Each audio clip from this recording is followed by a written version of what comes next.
Before we dive into this wild story, make sure you hit that subscribe button and turn on the notification bell so you never miss another unbelievable HOA showdown. And if you've ever dealt with a neighborhood Karen, drop a comment below. I'd love to hear your story. You ever have one of those moments where you just can't believe someone could be so heartless? Well, that's exactly how this story begins.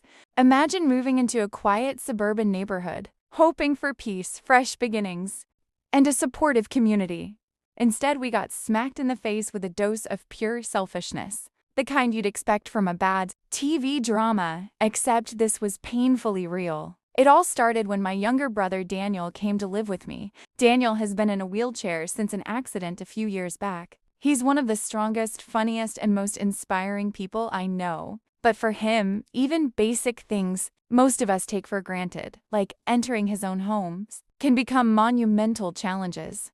Naturally, the very first thing we needed to do was build a wheelchair ramp. Nothing flashy, nothing fancy, just a simple, sturdy ramp that would let him come and go with dignity. The ramp installation went smoothly.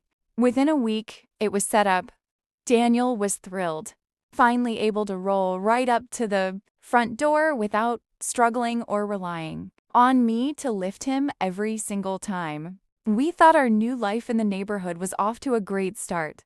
But of course, that's when she showed up on the HOA president, better known as Karen. Now, don't get me wrong. I understand that homeowners associations are supposed to maintain community standards. But what happened next went far beyond enforcing a rule. Karen marched up to my door, arms crossed, lips pursed. The kind of glare that could cut glass? She didn't even bother with small talk. Instead, she barked, "That ramp needs to come down immediately. It doesn't fit the neighborhood aesthetic." I was stunned. I actually laughed at first, thinking she was joking. But no, she was dead serious. She started waving around HOA paperwork, claiming that any modification to the front of the house required approval, and that ramps were unsightly. Unsightly? My jaw nearly hit the ground. This wasn't about some tacky lawn gnome or Christmas lights. This was about my brother's basic human right to access his home. When I told her flat out that the ramp was staying, her face turned red with fury. She hissed, "If you don't remove it, the HOA will fine you daily until you comply." Daniel overheard the whole thing from inside. I'll never forget the look on his face, a mix of anger, hurt, and disbelief. That was the moment I realized this wasn't just an inconvenience. This was going to be a war. And trust me, Karen had no idea what kind of storm she was about to unleash.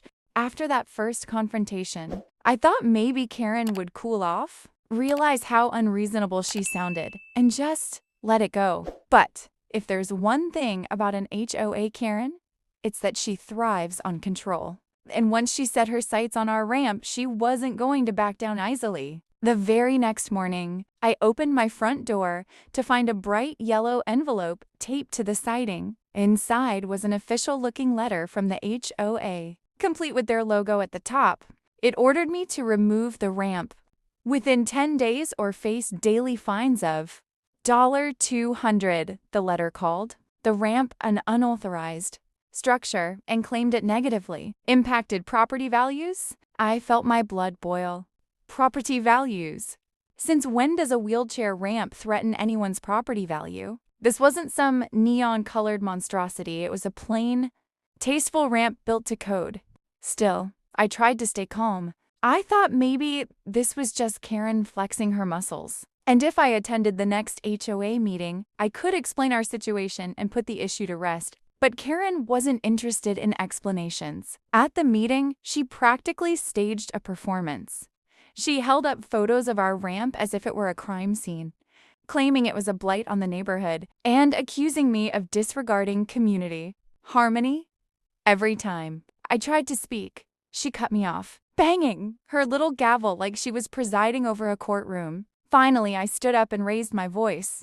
I explained that Daniel was disabled, that the ramp was not optional, and that under the Americans with Disabilities Act, housing communities are legally required to accommodate residents with accessibility needs. The room grew quiet, and for a moment I thought reason had prevailed.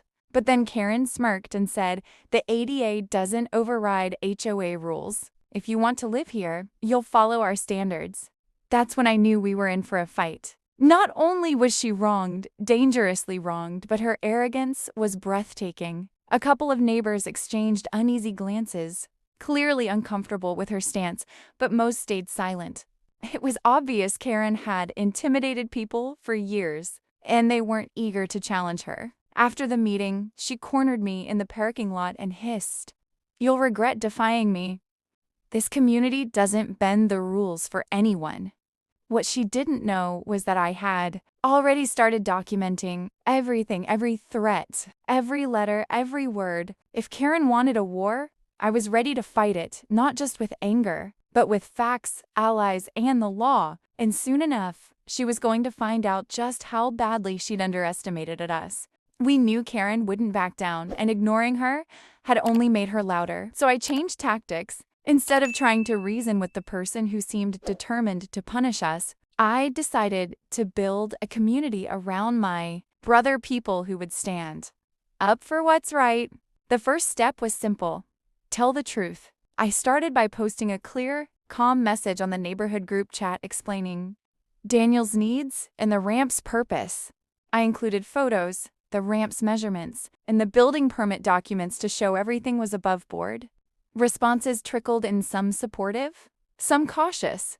A few longtime residents privately messaged me to say they'd always suspected Karen could be overbearing. Others admitted they hadn't known how to bring up access issues before. Then Sarah, who'd lived across the street for 20 years, volunteered to help. "This is ridiculous," she wrote. "People deserve compassion, not ugly power plays." Within days, a small group had formed. We called ourselves the Porch Allies, neighbors committed to fairness, not fear. But we needed more than chat messages. We needed evidence and leverage. So I began making phone calls, a disability rights lawyer, a local journalist known for covering neighborhood disputes, and a city council member who'd expressed interest in accessibility issues during recent meetings. Each call mattered. The lawyer explained how HOAs are bound by federal and state accessibility laws and offered to review the HOA's demands. The journalist said she'd be interested if we could show the human story behind the ramp. The council member promised to at least listen and point us toward resources. Emboldened, the Porch Allies organized a small rally, nothing violent or aggressive, just neighbors showing up at the HOA office with signs like "Access for All" and "Dignity over Aesthetics." I'll never forget the sight. Moms with strollers, retirees in folding chairs, and Daniel pushing his wheelchair through the crowd, smiling despite everything. Cameras from a local station had turned up, and suddenly, Karen's campaign to remove the ramp was no longer just a private squabble. It was public. Karen tried to downplay it, calling the gathering a sideshow, but the more she dismissed us, the more coverage we got. A couple of neighbors who had been silent before now stepped forward and told their stories of family, members with mobility challenges. Testimonials poured in, and with each one, the moral clarity of our position sharpened. This fight was bigger than us. That night, when the rally ended and the last sign was folded away, Daniel turned to me and said quietly, "You did good." I looked at the group of people who had come together not because they had to, but because it was the right thing to do. That unity would be crucial because Karen was about to escalate, and we needed everyone ready. If there's one thing about Karen, it's that she doesn't know when to quit. After the rally and the news coverage, she doubled down. Within a week, I received notice that the HOA had officially filed a lawsuit demanding the removal of Daniel's ramp and the payment of accumulated fines. Karen wanted to drag us into court, probably assuming her position as HOA president gave her authority. What she didn't realize was that the courtroom isn't a cul-de-sac, it's a place where facts and laws matter, not power trips. Our lawyer immediately filed a counterclaim. citing the Fair Housing Act and the Americans with Disabilities Act. The argument was simple. Denying a disabled resident reasonable accommodation is not only cruel, it's illegal. When the hearing date arrived, Daniel insisted on attending. He wanted Karen to see the human being behind the ramp she'd tried so hard to erase. Walking, or rather rolling into that courtroom, was a moment I'll never forget. The judge looked stern but fair, flipping through the thick stack of filings. Karen strutted in with a file folder and her trademark smirk, acting like she was the bounce to win the neighborhood spelling bee. She spoke first, rattling off her complaints. The ramp was unsightly, unauthorized, and damaging to property values, she even claimed. Neighbors had lost interest in buying homes because of it, though she couldn't name a single person. Then it was our turn. Our lawyer calmly laid out the facts. The ramp met all building codes, was structurally sound, and most importantly, was a necessary accommodation for Daniel. He cited case after case where HOAs lost similar battles, proving Karen's demands had no legal standing. When Daniel asked to address the court, the judge allowed it. Daniel wheeled himself forward and spoke with quiet strength. "This ramp isn't a decoration. It isn't a luxury. It's my independence. Without it, I can't leave my home. And no one, certainly not an HOA, president, should have the right to take that away." His words hung in the air, like a hammer striking stone. Even the court reporter paused for a second, eyes softening. Karen tried to interject, but the judge silenced her with a raised hand. After reviewing the evidence, the decision came swiftly. The HOA's demands were denied, the fines nullified, and the association was ordered to pay our legal fees. The judge didn't mince words, calling their actions discriminatory and without merit. Karen's face went pale. The smirk vanished. She gathered her papers in a hurry, avoiding everyone's eyes as she left the courtroom. For once, she wasn't in control, and for the first time since this nightmare began, we finally felt free. When the judge slammed that gavel and ruled in our favor, it felt like the weight of the entire neighborhood had been lifted. But for Karen, that moment marked the beginning of her downfall. And let me tell you, her downfall was brutal. The story spread faster than wildfire. Local news stations replayed clips of Daniel's speech, calling it a powerful reminder of compassion in community living. Online, the headline read, "HOA attempts to ban disabled man's ramp. Judge shuts them down."